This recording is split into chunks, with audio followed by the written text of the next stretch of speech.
करायचं सुरू. नमस्कार. मी संकल्प फाउंडेशनच्या वतीने आपल्या सर्वांचे पुनश्च एकदा स्वागत करतो. आजच्या वेबिनारला सुरू करण्यापूर्वी आज आमच्या संस्थेचा 13 वर्ष कंप्लीट झाले. 2013 25 फेब्रुवारीला संस्था स्थापन केली होती. आज कंप्लीटली 13 वर्ष समाजाची सेवा करण्याची संधी आम्हाला वेगवेगळ्या माध्यमातून मिळाली. आमचं NGO गेले 13 वर्ष झाले महाराष्ट्रातील विविध भागात अ, अगदी ग्रामीण भागात असेल, शहरी भागात असेल, ऑनलाईनच्या माध्यमातून, ऑफलाईनच्या माध्यमातून काम करतंय. आमच्या NGOचं मुख्य तत्व महात्मा गांधीजींचं खेड्याकडे चला आणि स्वामी विवेकानंद आणि रामकृष्ण परमहंस यांचं शिवभावे जीवसेवा या तत्वाने आमचं NGO काम करतं. गेल्या 13 वर्षात आम्हाला जी काही समाजाची सेवा करायची संधी मिळाली, त्याबद्दल निश्चितच अभिमान वाटतो. एक छोटीशी व्हिडिओ क्लिप या ठिकाणी मी शेअर करतो. नंतर आपण आजच्या वेबिनारला सुरू करू.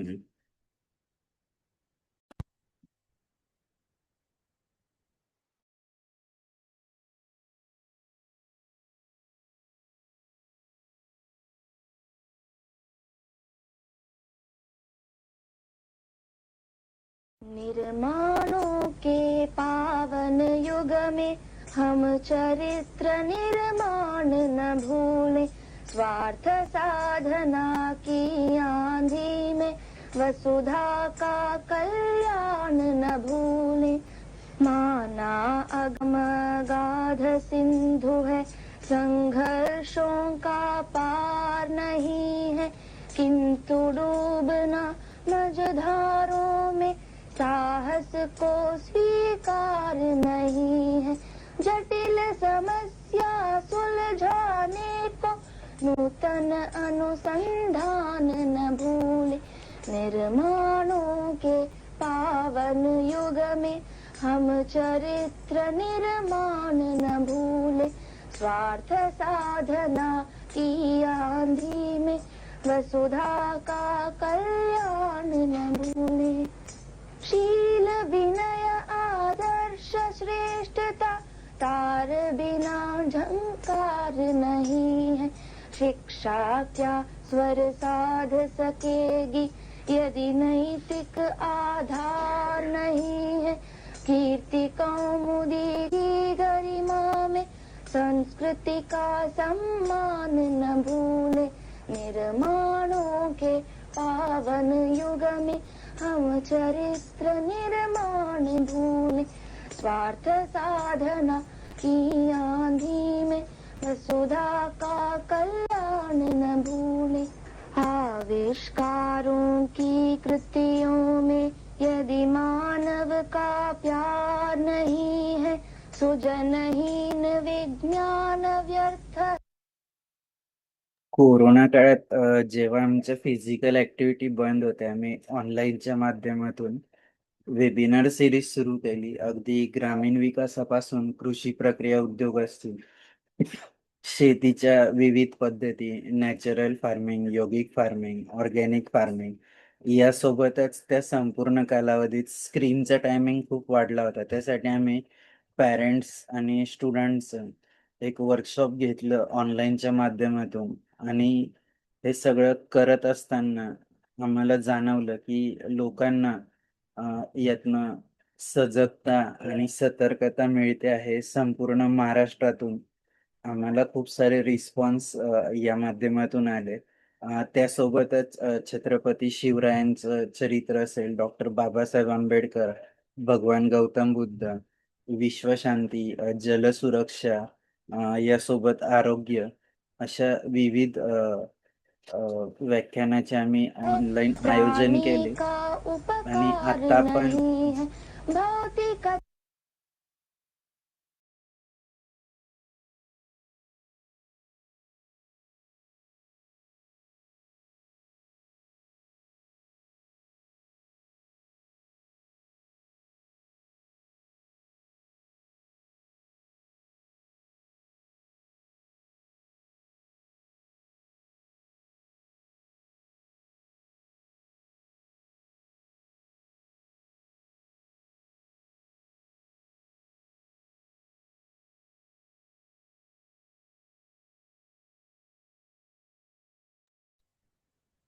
सर आवाज येत नाहीये तुमचा. एक मिनिट. आता हा येतोय? आला आला हा आला. या. संवाद सारथी व्याख्यानमाला ज्यावेळेस सुरू केलं त्यावेळेस मुख्य उद्देश होता की अपंग व्यक्तीच्या जीवनात रोजच सारा संघर्ष असतो.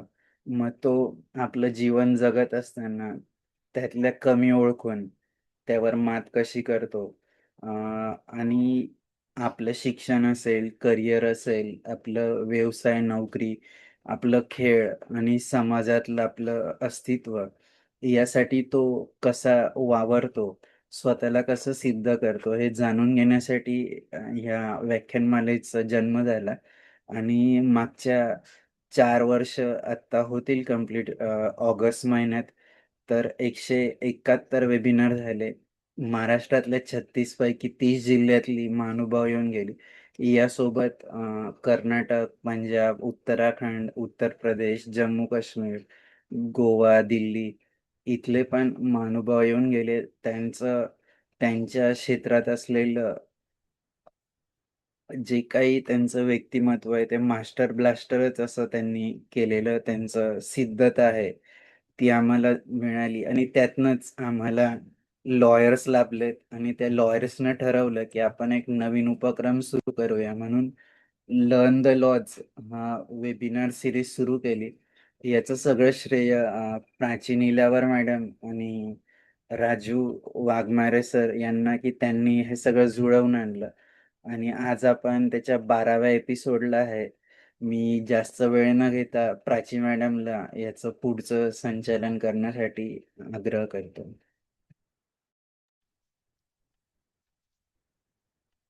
Good evening all of you. आजचं आपलं लर्न द लॉज वेबिनार 12वं पर्व आहे. आपण या आजच्या याच्यामध्ये मेंटल हेल्थ केअर ऍक्ट बद्दल चर्चा करणार आहोत. आपल्याला लाभलेल्या आजच्या ऍडव्होकेट श्रद्धा लोटनकर मॅडम त्या रत्नागिरीला राहतात आणि लॉ फर्मला ज्युनियरशिप करत आहे. डिसेबल पर्सन साठी त्यांचं छान काम आहे आणि लॉ टॉपिक्सवर त्या लेक्चर्स घेतात. मी सगळ्यांचा वेळ जास्त न घेता त्यांना विनंती करते, श्रद्धा मॅडम आपण आपलं लेक्चर सुरू करावं. आज त्या मेंटल हेल्थ केअर ऍक्टचा चॅप्टर 10 घेणार आहे.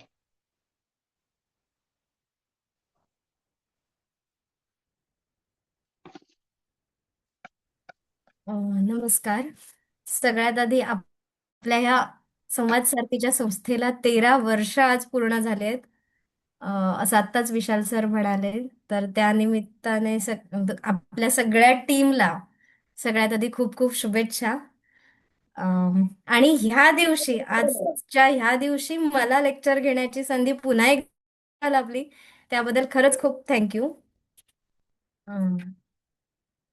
तर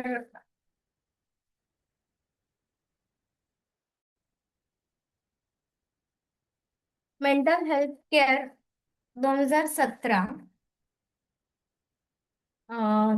या मधला चॅप्टर 10वा आपण पाहणार आहोत, मेंटल हेल्थ इस्टॅब्लिशमेंट. त्यात एकूण आधी ह्या चॅप्टरमध्ये 65 ते 72 असे एवढे सेक्शन्स आहेत, सेक्शन 8 आहेत त्याच्यात. त्यामध्ये मग उपकलम वगैरे आहेत. तर त्याची आपण आता थोडक्यात माहिती बघणार आहोत. सगळ्यात आधी आपण सेक्शन 65 बघूया, त्यामध्ये काय म्हटलंय. तर सेक्शन 65 हा mostly registration of mental health establishment वरती भाष्य करतो. इथे असं म्हटलं गेलंय की no or organisation shall establish or run a mental health establishment unless it has been registered with the authority under the provision of this act. म्हणजे कोणतीही, माझा आवाज क्लिअर आहे सर? क्लिअर आहे क्लिअर मॅडम. आहे, क्लिअर आहे sir. म्हणजे कोणतीही संस्था किंवा व्यक्ती मेंटल हेल्थ केअरशी रिलेटेड कुठलंही असोसिएशन बिना नोंदणी करता चालवू शकत नाही. मग त्यांची नोंदणी कुठे केली पाहिजे? जर हे आस्थापन सेंट्रल गव्हर्नमेंटच्या अंडर असेल तर ऑथॉरिटीचा अर्थ इथे दिलेला आहे की सेंट्रल सेंट्रल गव्हर्नमेंटच्या कंट्रोलमध्ये असणाऱ्या आस्थापनांनी सेंट्रल गव्हर्नमेंटच्या अंडर ज्या अथॉरिटी आहेत तिथे रजिस्ट्रेशन करावं किंवा स्टेट गव्हर्नमेंटच्या अंडर येणाऱ्या ज्या कोणत्या आस्थापना असतील जे कोणत्या हे असतील संस्था असतील त्यांनी स्टेट गव्हर्नमेंटकडे त्याची मग नोंदणी करावी तिथल्या प्राधिकरणाकडे त्याची नोंदणी करावी. देन त्यानंतर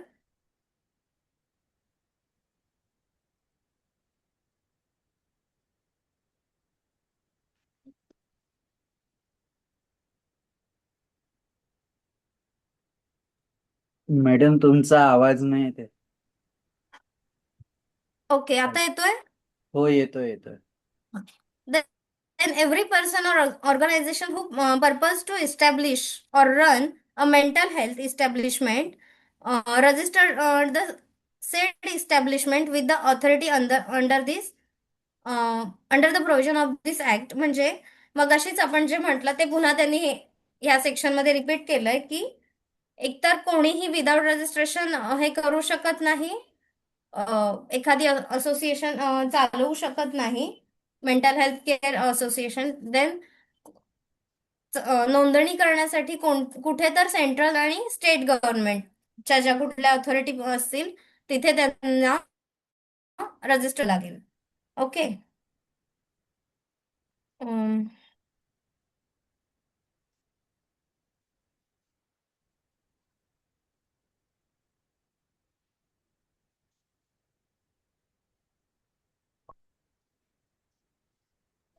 पण मॅडम त्यात सुद्धा तुमचा त्यांनी आवाज एकदा गेला परत.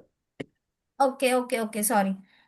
त्यात सुद्धा त्यांनी असं म्हटलंय की जर एखाद्या मानसिक आरोग्य संस्थेची नोंदणी क्लिनिकल आस्थापनांशी क्लिनिकल आस्थापनाच्या नोंदणी किंवा नियमन कायदा 2010 किंवा राज्यात सध्याच लागू असलेल्या इतर कोणत्याही कायद्याच्या अंतर्गत झाली असेल तर अशा मानसिक आरोग्य संस्थेने त्या नोंदणीची एक प्रत प्राधिकरणाकडे विहित केलेल्या स्वरूपात अर्जासह सादर करावी आणि अशी हमी द्यावी की मानसिक आरोग्य संस्था विशिष्ट श्रेणीतील मानसिक आरोग्य संस्थेसाठी प्राधिकरणाने ज्या त्या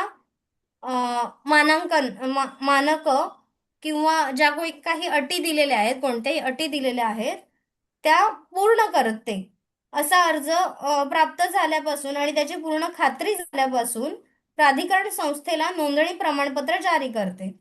परंतु ते प्राधिकरण मानसिक आस्थापनांच्या विविध किमान मानके निर्दिष्ट करत नाही तोपर्यंतच हे प्रमाणपत्र तात्पुरतं स्वरूपाचं असतं. पण पुढे अशी किमान मानके प्राधिकरणाने निर्दिष्ट केलेल्या पासून 6 महिन्याच्या आत संस्था आस्थापना प्राधिकरणाला एक हमीपत्र सादर करेल ज्यामध्ये असे नमूद असेल की आस्थापना प्राधिकरणाने निर्दिष्ट केलेली किमान मानके पूर्ण करते. याची पूर्ण खात्री झाल्यावर प्राधिकरण अशा आस्थापनेसाठी पुन्हा नोंदणी प्रमाणपत्र जारी करते.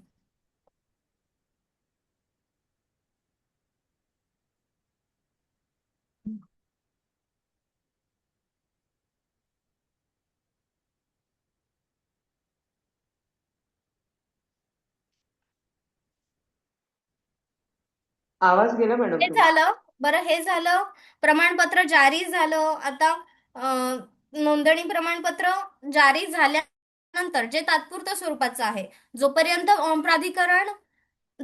प्राधिकरण कोणतंही एक मानक निर्दिष्ट करत नाहीत एक विशिष्ट प्रकारची तोपर्यंत आपल्याला हे तात्पुरतं नोंदणीपत्र प्रमाणपत्र वापरण्याची मान्यता दिलेली असते. पण ह्याची सुद्धा जी व्हॅलिडिटी आहे, जी काही कालावधी आहे दिलेला तो कितीपर्यंत आणि ते कसं चालू ठेवायचं याबद्दल आता आपण पुढे बघूया. त्यासाठी त्यांनी म्हटलंय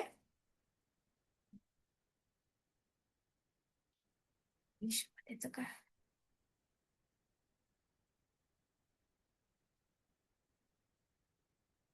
त्यासाठी त्यांनी म्हटलंय की every mental health establishment shall for the purpose of registration and continuation of registration fulfil. त्यामध्ये त्यांनी काही हे दिलेत की कशा रीतीने ते चालू ठेवू शकतात. तर त्यात त्यांनी म्हटलंय the minimum standards of facilities and services as may B specified by regulations made by the authority. Then the minimum qualification for the personnel engaged in such establishment as may be the authority. The minimum qualification for the personnel engaged in such establishment as may be uh, specified by regulations made by the authority. And then त्यांनी असं म्हटलंय की provisions for maintenance of records and reporting as may be specified by regulation made by the authority. आणि last त्यांनी condition टाकले any other conditions as may be specified by the regulations made by the authority. म्हणजे काय तर त्यांनी नोंदणी प्रमाणपत्र चालू ठेवण्यासाठी काय करता येईल हे सांगितलंय. तर त्यामध्ये त्यांनी असं म्हटलं की यापूर्वी म्हटल्याप्रमाणे प्राधिकरणाने केलेल्या नियमांद्वारे निर्दिष्ट केलेल्या सुविधा व सेवांचे किमान मानके याची पूर्तता झाली पाहिजे. त्यानंतर प्राधिकरणाने केलेल्या नियमांद्वारे निर्दिष्ट केलेल्या अशा आस्थापनेत काम करणाऱ्या कर्मचाऱ्यांची किमान पात्रता यासाठी जे काही निकष दिलेत त्यात ते पूर्णपणे बसणे गरजेचे आहेत. त्यानंतर प्राधिकरणाद्वारे केलेल्या नियमाद्वारे निर्दिष्ट केलेल्यानुसार रेकॉर्ड राखण्यासाठी आणि अहवाल देण्यासाठी विशिष्ट सोयी तरतुदी असणे गरजेचे आहे. आणि प्राधिकरणाने केलेल्या नियमाद्वारे निर्दिष्ट केलेल्या कोणत्याही इतर अटी ज्या आहेत त्यांचे पालन झाले पाहिजे. त्यानंतर पुढचा पॉइंट त्यांनी म्हटलं की प्राधिकरणाच्या ऑथॉरिटीच्या जबाबदाऱ्या रिस्पॉन्सिबिलिटी काय आहेत. तर त्यामध्ये त्यांनी असं म्हटलंय classify mental health establishment into such different categories may be specified by regulations made by the central authority. Then specify different standard for the different categories of mental health establishment while specifying the minimum standard for the mental health establishment have regard to local conditions. म्हणजे काय तर केंद्रीय प्राधिकरणाने केलेल्या नियमांद्वारे निर्दिष्ट केल्यानुसार मानसिक आरोग्य संस्थांच्या वेगवेगळ्या श्रेण्या तयार करणे, त्याच्यानंतर वेगवेगळ्या श्रेणींसाठी वेगवेगळ्या मानके निर्दिष्ट करणे, त्यानंतर अशी किमान मानके तयार करताना तेथील स्थानिक परिस्थिती लक्षात घेणे. त्याचबरोबर त्यांनी असं म्हटलंय की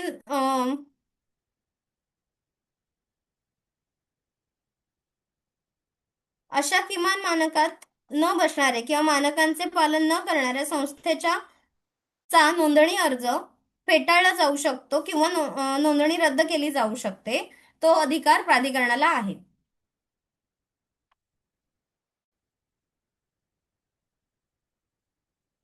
त्यानंतर ते असं म्हणतात की not with standing anything in this section the authority shall within a period of 18 months from the commencement of this act by notification specify the minimum standard for different categories of mental health establishment. यामध्ये मानके निश्चित करण्याचा कालावधी सांगण्यात आला आहे. तो काय तर आता आपण बघूया या कायद्याच्या अंमलबजावणीपासून म्हणजे कमेन्समेंट पासून 18 महिन्यांच्या आत केंद्रीय किंवा राज्य प्राधिकरणाने अधिसूचना काढून विविध श्रेणीतील मानसिक आरोग्य संस्थांसाठी किमान मानके निश्चित करणे आवश्यक आहे. 18 महिन्यांच्या आत हे सगळ्यात महत्वाचं आहे की कमेन्समेंट पासून 18 महिन्यांच्या आत केंद्रीय किंवा राज्य प्राधिकरणाने सूचना काढून विविध श्रेणीतील मानसिक आरोग्य संस्थांसाठी मानके निश्चित करणे. त्यानंतर कलम 66 section 66 procedure for registration inspection and inquiry of mental health establishment.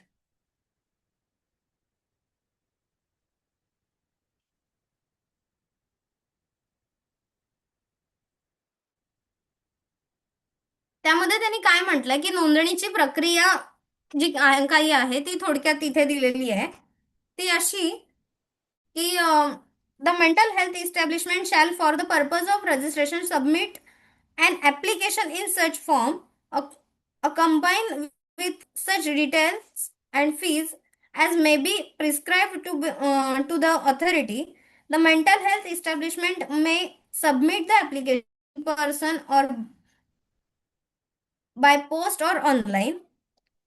Every mental health establishment existing on the date of commencement of this act shall, within the period of 6 months from the date of constitution of the authority, submit an application for its provisional registration to the authority. The authority shall, within the period of 10 days from the date of receipt of such application, issues to the mental health establishment a certificate of provisional registration in such form of in, in such form and containing such particulars and information as may be prescribed. The authority shall not be required to conduct any inquiry prior to issue of provisional registration. The authority shall, within the period of 45 days from the date of provisional registration, publish in print and in digital form online all particulars of the mental health establishment. A provisional registration shall valid for period of 12 months from the date of its issue and be renewable.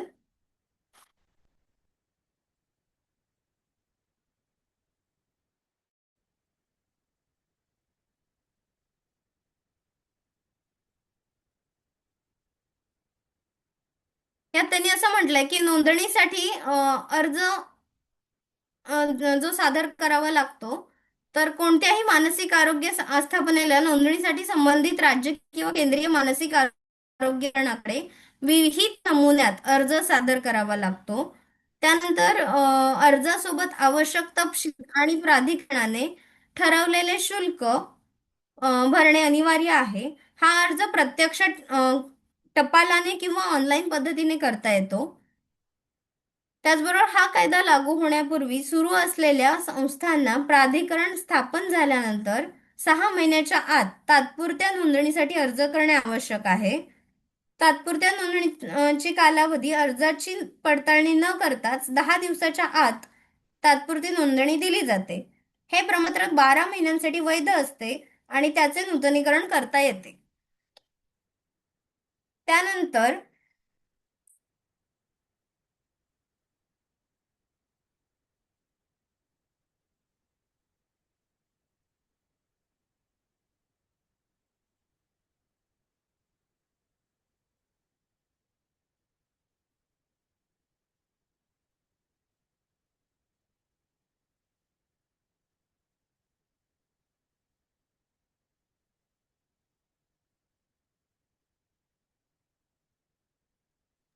त्यानंतर त्यांनी कायमस्वरूपी ची नोंदणी म्हणजे जी हे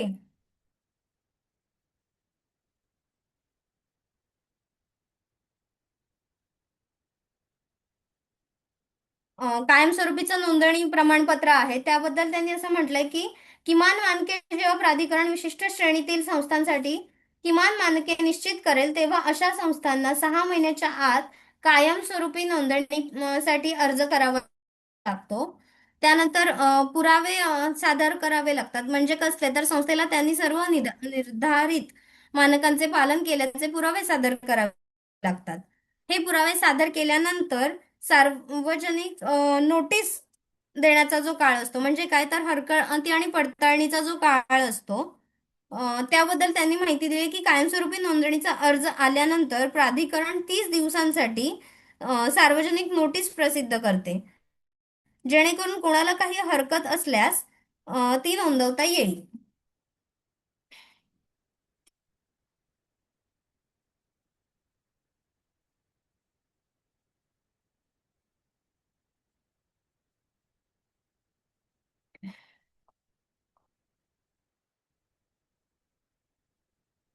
प्राप्त झालेल्या हरकतींवर संस्थेला स्पष्टीकरण देण्याची संधी दिली जाते. प्राधिकरण समाधानी असल्यास कायमस्वरूपी नोंदणी प्रमाणपत्र दिले जाते, अन्यथा कारणे देऊन अर्ज फेटाळला जातो.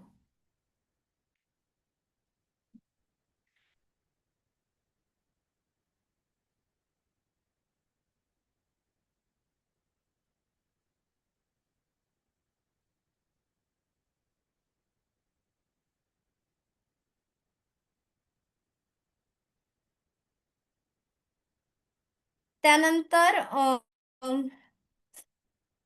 Section 67 audit of mental health establishment. The authority shall cause to be conducted an audit of all registered mental health establishment by such person or persons as may be prescribed every 3 years, so as to ensure that such mental health establishment comply with the requirement of minimum standards for registration as a mental health establishment. The authority may charge the mental health establishment as such a fee as may be prescribed for conducting the audit under this section. The authority may issue a cause notice to mental health establishment as to why its registration under this act not be cancelled if the authority is satisfied that the mental health establishment has failed to maintain the minimum standards specified by the authority, or the person or persons or entities entrusted with the management of the mental health establishment have been convicted of the offense under this act, or the mental health establishment violates the right of any person with mental illness. The authority may, after giving a reasonable opportunity to the mental health establishment, if satisfied that the mental health establishment falls under clause A or clause B of the subsection 3 without prejudice to any other action with which it may take against the mental health establishment, cancel its registration.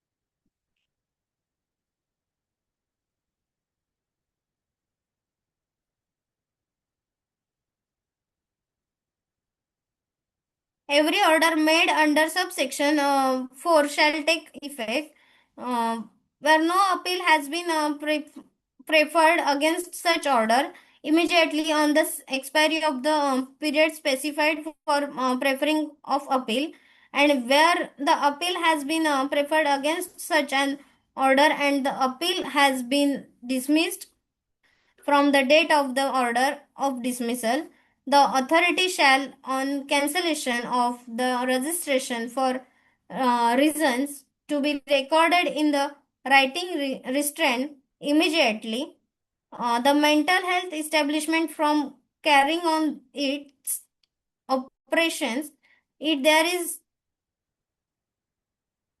imminent danger to the health and safety of the persons admitted in the mental health establishment. The authority may cancel the registration of the mental health establishment if recommended by the board to do so. म्हणजे काय तर मानसिक आरोग्य सेवा अधिनियम 2017चं कलम 67 हे प्रामुख्याने मानसिक आरोग्य संस्थांच्या लेखापरीक्षणाशी आणि त्यांच्या नोंदणीच्या अटींशी संबंधित आहे. या कलमाचे मध्ये काय म्हटलंय तर नियमित लेखापरीक्षण म्हणजेच मॅन्डेटरी ऑडिट विषयी त्यांनी म्हटलंय की कलम 67 मधील 1 नुसार राज्य मानसिक आरोग्य प्राधिकरणाला स्टेट मेंटल हेल्थ ऑथॉरिटी दर 3 वर्षांनी एकदा सर्व नोंदणीकृत मानसिक आरोग्य संस्थांचे लेखापरीक्षण करणे अनिवार्य आहे.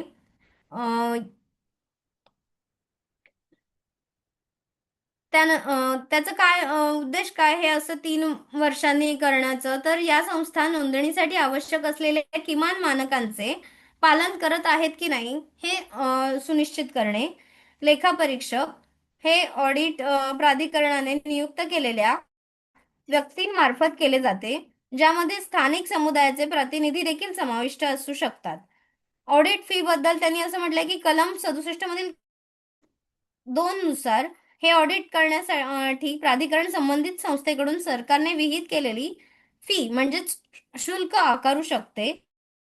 नोंदणी रद्द करण्याची कारणे जी आहेत, कॅन्सलेशन ऑफ रजिस्ट्रेशन, त्याबद्दल त्यांनी ह्या कलमात असं म्हटलं आहे की जर ऑडिटमध्ये किंवा अन्य कोणत्याही वेळी प्राधिकरणाला असे आढळले की संस्था किमान मानकांचे पालन करण्यात अपयशी ठरली आहे, संस्थेच्या व्यवस्थापनातील व्यक्तींना या कायद्याअंतर्गत कोणत्याही गुन्ह्यासाठी दोषी ठरवण्यात आले आहे, संस्थेने मानसिक आजार असलेल्या व्यक्तीच्या हक्कांचे उल्लंघन केले आहे, तर प्राधिकरण कलम 67(4) अंतर्गत संस्थेला आपली बाजू मांडण्याची वाजवी संधी देऊन तिची नोंदणी रद्द करू शकते.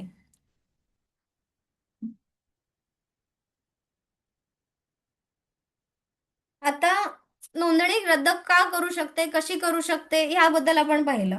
आता कलम 69 म्हणजे सेक्शन 69 मध्ये appeal to high court against order of authority मध्ये रद्द झालेल्या नोंदणीबद्दल किंवा नोंदणी रद्द झाल्यानंतर काय प्रक्रिया करू शकतो आपण याविषयी माहिती दिली आहे. त्यात त्यांनी असं म्हटलंय, any mental health establishment aggrieved by an order of the authority refusing to grant registration or renewal of registration or cancellation of registration may within a period of 30 days from such order prefer an appeal to the high court in the state, provided that the high court may entertain an appeal after the expiry of the said period of 30 days if it is satisfied that the appellant had sufficient cause for not preferring the appeal within the period of 30 days. A provisional registration, 30 days. Not preferring the appeal within the period of 30 days. म्हणजे काय तर त्यांनी नोंदणी रद्द झाल्यानंतरच्या प्रक्रियेबद्दल असे म्हटले आहे की जर संस्थेतील रुग्णाच्या आरोग्याला किंवा सुरक्षिततेला धोका असेल तर नोंदणी रद्द केल्यावर प्राधिकरण त्या संस्थेचे कामकाज तात्काळ थांबवू शकते. पण संस्थेला या निर्णयाविरुद्ध हायकोर्टात दाद मागता येते जर संस्थेला हा निर्णय मान्य नसेल प्राधिकरणाचा. तर जर संस्थेने अपील केलेच नाही तर अपिलाची मुदत संपताच नोंदणी रद्द करण्याचा आदेश लागू होतो. आता ही अपिलाची मुदत किती दिली तर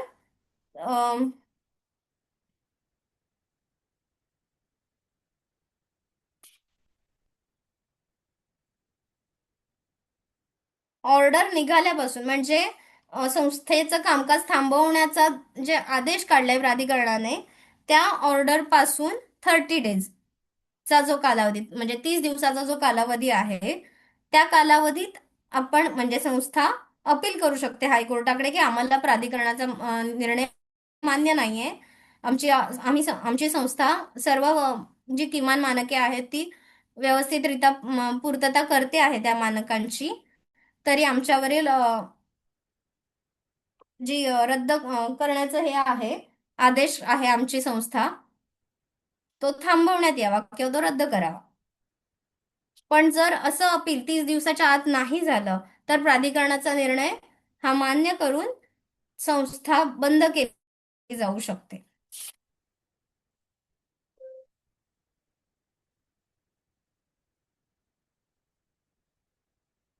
त्यानंतर section 70 certificates fees and register of mental health establishment. Every mental health establishment shall display the certificate of registration in a conspicuous place in the mental health establishment in such manner so as to be visible to everyone visiting the mental health establishment. And in case the certificate is destroyed or lost or mutilated or damaged, the authority may issue a duplicate certificate on the request of the mental health establishment and on the payment of such fees as may be prescribed. The certificate of registration shall be non-transferable and valid in case of change of ownership of the establishment. Any change of ownership of the mental health establishment shall be intimated to the authority by the new owner within 1 month from the date of change of ownership. Then last point is, in the event of change of category of the mental health establishment, such establishment shall surrender the certificate of registration to the authority and the mental health establishment shall apply afresh for grant of certificate of registration in that category. म्हणजे काय, तर मानसिक आरोग्य संस्थेचे प्रमाणपत्रे शुल्क आणि register याविषयी कलम 70 हे भाष्य करते. त्यात त्यांनी असं म्हटलंय की प्रत्येक मानसिक आरोग्य संस्थेत नोंदणी प्रमाणपत्र हे स्पष्ट ठिकाणी, म्हणजे जे कोणी तुमच्या संस्थेला भेट देईल त्यांना स्पष्टपणे दिसेल अशा ठिकाणी ते दिसेल अशा ठिकाणी ते लावावे, प्रदर्शित करावे. जर प्रमाणपत्र नष्ट झाले किंवा हरवले किंवा खराब झाले तर आरोग्य संस्थेच्या विनंतीवरून आणि विहित शुल्क भरल्यानंतर, म्हणजे त्याची जी काही फी असेल खराब झाल्याची, हरवल्याची, ती भरल्यानंतर प्राधिकरण डुप्लिकेट प्रमाणपत्र जारी करू शकते. नोंदणी प्रमाणपत्र अहस्तांतरणीय असेल आणि आस्थापनेच्या मालकी हक्कात बदल झाल्यास ते वैध असेल. मानसिक आरोग्य संस्थेच्या मालकी हक्कात कोणताही बदल झाल्यास मालकी हक्क बदलल्याच्या तारखेपासून 1 महिन्याच्या आत नवीन मालकाने प्राधिकरणाला कळवायचे. म्हणजे जर आधी तर ते अहस्तांतरणीय आहे वगैरे हे आपण आता पाहिलं. त्यानंतर जर मालकी हक्कात कोणतेही बदल झाले असतील, कारण आधी आपण एकाच्या नावाने नोंदणी केली आहे संस्थेची आणि त्यानंतर ओनरशिप दुसऱ्या कुठल्या तरी व्यक्तीकडे गेली आहे, दुसऱ्या पार्टनरकडे गेली आहे, तर अशा वेळेला ती माहिती प्राधिकरणाला देणे ही संस्थेची मुख्य जबाबदारी आहे. त्यानंतर मानसिक आरोग्य आस्थापनेच्या श्रेणीत बदल झाल्यास अशा आस्थापनेने प्राधिकरणाकडे नोंदणी प्रमाणपत्र सादर करावे आणि मानसिक आरोग्य आस्थापनेने त्या श्रेणीतील नोंदणी प्रमाणपत्रासाठी पुन्हा अर्ज करायचा. म्हणजे तुम्ही एक ठराविक हे दिलंय की हा आमची संस्था ह्या गोष्टींसाठी काम करते आणि त्यानंतर तुम्ही जर त्याचे कोणते हे बदलत असाल की त्याच्या श्रेणीमध्ये त्याच्या कामकाजाच्या गोष्टीनुसार काही बदल होत असेल तर त्याची माहिती सुद्धा प्राधिकरणाला दिली पाहिजे आणि त्यानुसार मग पुन्हा तुमच्या संस्थेची नोंदणी करून घेण्यासाठी अर्ज केला पाहिजे असं या कलमांतर्गत सांगण्यात आलेलं आहे. त्यानंतर कलम 71 section 71 maintenance of register of mental health establishment in digital format. The authority shall maintain in digital format a register of mental health establishment registered by the authority to be called the register of mental health establishment and shall enter the particulars of the certificate of registration so granted in separate register to be maintained in such form and manner as may be prescribed. म्हणजे काय, तर मानसिक आरोग्य आस्थापनांच्या नोंदणीची digital स्वरूपात देखभाल करण्याबद्दल हे कलम भाष्य करते. त्यात त्यांनी असं म्हटलं आहे की प्राधिकरणाने मानसिक आरोग्य आस्थापनांचे नोंदणीकृत रजिस्टर डिजिटल स्वरूपात राखले पाहिजे, ज्याला मानसिक आरोग्य आस्थापनांचे नोंदणी पत्र म्हटले जाईल आणि अशा प्रकारे प्रदान केलेल्या नोंदणी प्रमाणपत्राची माहिती विहित केलेल्या स्वरूपात आणि पद्धतीने राखण्यासाठी एका वेगळ्या रजिस्टरमध्ये प्रविष्ट केली पाहिजे.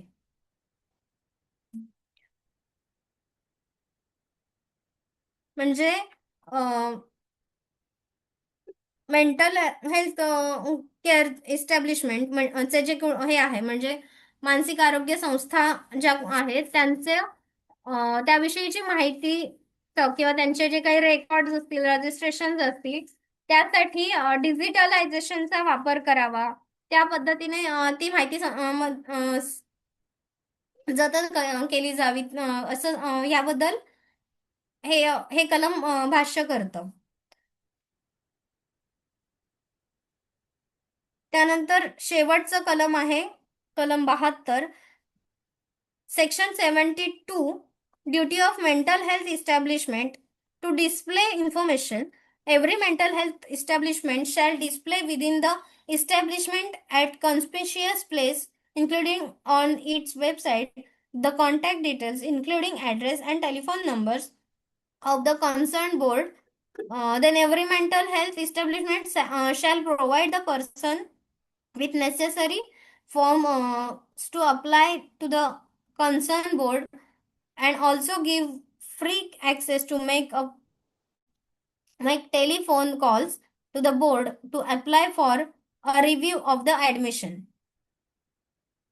म्हणजे काय तर या कलमांतर्गत त्यांनी मानसिक आरोग्य संस्थेने माहिती प्रदर्शित करण्याचे कर्तव्य जे आहेत त्याबद्दल सांगितलं आहे की प्रत्येक आरोग्य संस्थेने त्यांच्या आस्थापनेत त्यांच्या म्हणजे त्यांच्या वेबसाईटसह स्पष्ट ठिकाणी संबंधित मंडळाचा पत्ता आणि दूरध्वनी क्रमांकासह सर्व तपशील प्रदर्शित करावा. म्हणजे त्यांची जिथे कुठे वेबसाईट असेल कॉन्टॅक्ट करण्याच्या इतर साधनं असतील त्या ठिकाणी त्यांचा पत्ता आणि दूरध्वनी क्रमांक संपर्काचा क्रमांक जो कोणता असेल तो तिथे व्यवस्थित प्रदर्शित करावा दिला जावा असं इथे म्हटलंय. प्रत्येक मानसिक आरोग्य संस्था संबंधित मंडळाकडे अर्ज करण्यासाठी आवश्यक असलेले फॉर्म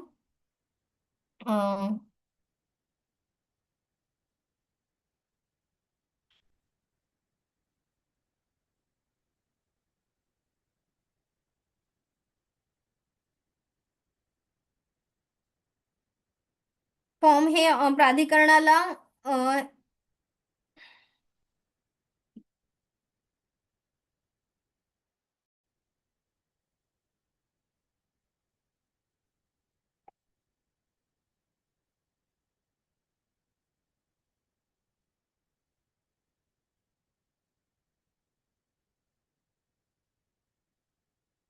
हा म्हणजे त्यांनी असं म्हटलंय की प्रत्येक संस्थांकडे त्यांचे त्यांचे फॉर्म ऑनलाईन जे काही हे असतात म्हणजे रजिस्ट्रेशनसाठी वगैरे ते त्यांच्याकडे सोय असली पाहिजे. म्हणजे प्रवेशाच्या पुनर्वलोकनासाठी अर्ज करण्यासाठी मंडळाकडे दूरध्वनी कॉल करण्याची सोय देखील असावी असं इथे त्यांनी म्हटलेलं आहे.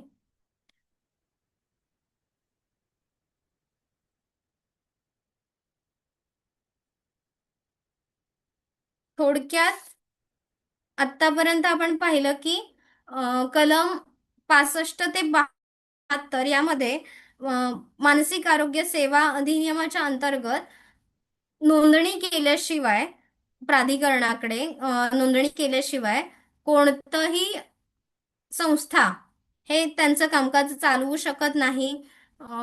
तसंच मग ते प्रायव्हेटली असेल किंवा गव्हर्नमेंटशी रिलेटेड असेल कोणत्याही प्रकारे त्यामध्ये जर नोंदणी करायची आहे तर ती नोंदणी कशी करावी ह्याबद्दल आपण पाहिलं.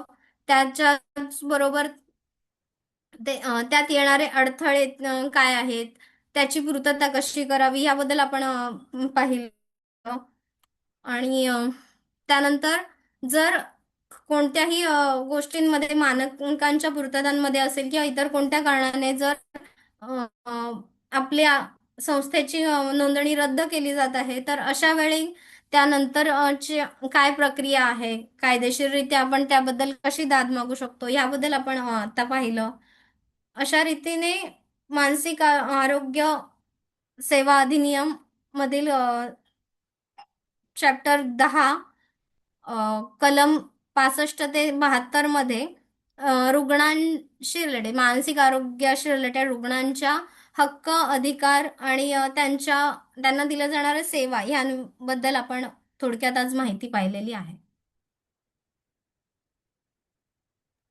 मॅडम इथं एकच हे होतं, जसं तुम्ही येस. म्हटलं की डिस्प्ले ऑफ इन्फॉर्मेशन, तिथं त्या संस्थेने कुठल्या कार्यक्षेत्रात डिस्प्ले करायचं याची काही मर्यादा आहे का? म्हणजे आता ती गरज तर कोणालाही लागू शकते, मग ती डिजिटल प्लॅटफॉर्म असेल किंवा फिजिकली, मग हे बरोबर. कुठे डिस्प्ले करायचं असं काही त्याच्यात दिलेलं आहे का नो की? नो नो, त्यांनी काय म्हटलंय की त्याचं तुमच्या संस्थेला भेट देतील, त्यांनी असं काही म्हटलं नाहीये की कुठे करा, लोकांना दिसेल अशा ठिकाणी. म्हणजे तुमच्या संस्थेला भेट देणार त्या ठिकाणी तुमचं सर्टिफिकेट जे आहे ते व्यवस्थित लोकांना प्रदर्शित होईल अशा ठिकाणी असावं. तुमच्या वेबसाईट्स आहेत त्या ठिकाणी तुम्ही ते अपलोड करू शकता अशा रीतीने.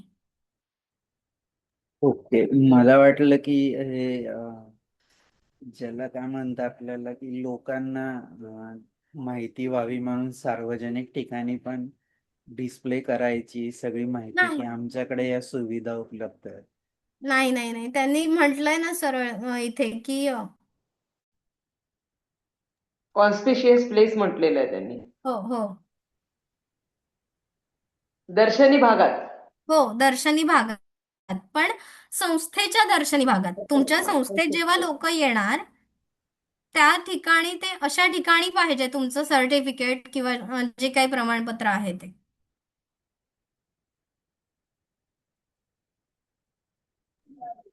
ओके, खरोखर मग पूर्ण तर तुमचा आवाज येत नाहीये. आता येतोय? येस. हा पूर्ण चॅप्टर अगदी सोप्या भाषेत, जो नवीन आहे कायद्यात त्याला पण कळेल अशा भाषेत तुम्ही सांगितलं. मी प्राची मॅडमला सांगतो की पुढे कंडक्ट करावं. सुनीता मॅडम आहे, अशोक बांसे सर आहे. छान. श्रद्धा मॅडम खूप छान सोप्या शब्दात सांगितलं. ते बेसिकली हा चॅप्टर जो आहे, हा चॅप्टर आहे मेंटल हेल्थ इस्टॅब्लिशमेंटचे रजिस्ट्रेशनच्या संदर्भातलं. म्हणजे बरोबर. त्याचं रजिस्ट्रेशन किती इम्पॉर्टंट आहे, त्याची प्रोसिजर काय आहे, त्याचं इन्स्पेक्शन, इन्क्वायरी, हे सगळं कसं होतं. त्यानंतर या सगळ्या याच्यासाठी जर कुठलीही रजिस्टर्ड संस्था म्हटलं की तिचं ऑडिट हे आलंच. मग ते ऑडिट कसं व्हायला हवं, ते ऑडिट करताना अजून इन्स्पेक्शन, इन्क्वायरी असेल त्या कशा व्हाव्या. आणि समजा यायचं एखाद्या संस्थेचं रजिस्ट्रेशन नाकारलं गेलं तर त्यांनी कुठे अपील कसं करावं आणि ते अपील किती दिवसात करावं, 30 दिवसाच्या आत करावं वगैरे, हे सगळे पॉईंट तुम्ही खूप डिटेल व्यवस्थित एक्सप्लेन केले. त्याबद्दल तुमचे खूप खूप धन्यवाद. मी पहिल्यांदाच मी म्हटलं होतं की तुम्ही खूप छान सांगणार आहात. बी पॉझिटिव्ह. त्याच्यामुळे खूप छान. खूप खूप धन्यवाद. Doctor Sunita madam. Doctor Sunita madam, तुम्हाला काही बोलायचंय? बांसे सर.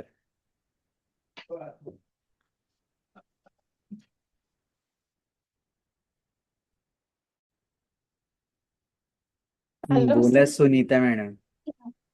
हा, छान माहिती सांगितली. बऱ्याच गोष्टी नव्यानं कळाल्या याच्यामध्ये. आणि हे म्हणजे दर्शनी भागात लावायला पाहिजे वगैरे ते पण. हो, आम्हाला पण मेडिकलमध्ये आहे तुमचं जे सर्टिफिकेट वगैरे असेल ते असं दिसण्यासारखं लावायला पाहिजे वगैरे असं. तसंच बऱ्याचशा गोष्टी आहेत त्याच्यामध्ये. छान छान सांगितलं श्रद्धा. ओके. थँक्यू. मानसे सर, तुम्हाला काही बोलायचं?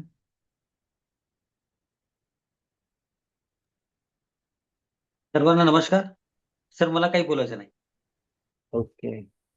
सुनीता मॅडम, आजचं समारोप प्रार्थनेने तुम्ही करा. अरे वा. सुख दुःखाचे घास दे, सुख दुःखाचे घास दे, परी पचवाया शक्ती दे, पराभवाचे घाव झेलता, पराभवाचे घाव झेलता, हसवायाची युक्ती दे, सुख दुःखाचे घास दे, अश्रूंच्या मग बिंदू बिंदूतून, अश्रूंच्या मग बिंदू बिंदूतून इंद्रधनु आम्ही नटवू, सुख दुःखाचे घेऊन धागे, सुख दुःखाचे घेऊन धागे, जीवनपट मुचा पटवू, सुख दुःखाचे घास दे, परी पचवायाची शक्ती दे, शक्ती दे, शक्ती दे. धन्यवाद. धन्यवाद डॉक्टर सुनीता मॅडम आणि श्रद्धा मॅडम. खूप दिवसानंतर तुमचं लेक्चर ऐकायला भेटलं. पुढेही कंटिन्यू घ्यावं अशी विनंती. प्राची मॅडम तसं तुमच्याशी बोलतीलच. खूप छान झालं. खूप गॅप नंतर आणि अगदी छान असं सविस्तर तुम्ही आज मार्गदर्शन केलं. प्राची मॅडम. हा, अगदी हा छान. म्हणजे श्रद्धा मॅडमची तब्येत चांगली नाही ऍक्च्युली, दिसत होतं ते, पण तरी सुद्धा त्यांनी खूप व्यवस्थित एक्सप्लेन केलं आणि छान केलं. आम्ही तुमच्याकडनं पुढचे पण चॅप्टर एक्सपेक्ट करतो आहे श्रद्धा मॅडम, तुमचं कन्व्हिनियन्स पाहून. नक्की नक्की माझ्याकडून जितकं शक्य होईल तेवढं नक्की मी हे करेन. Okay, no problem, no problem. ठीक. धन्यवाद. Take care.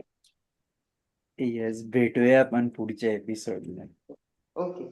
Thank you very much. Good night, all of you. Yes, thank you.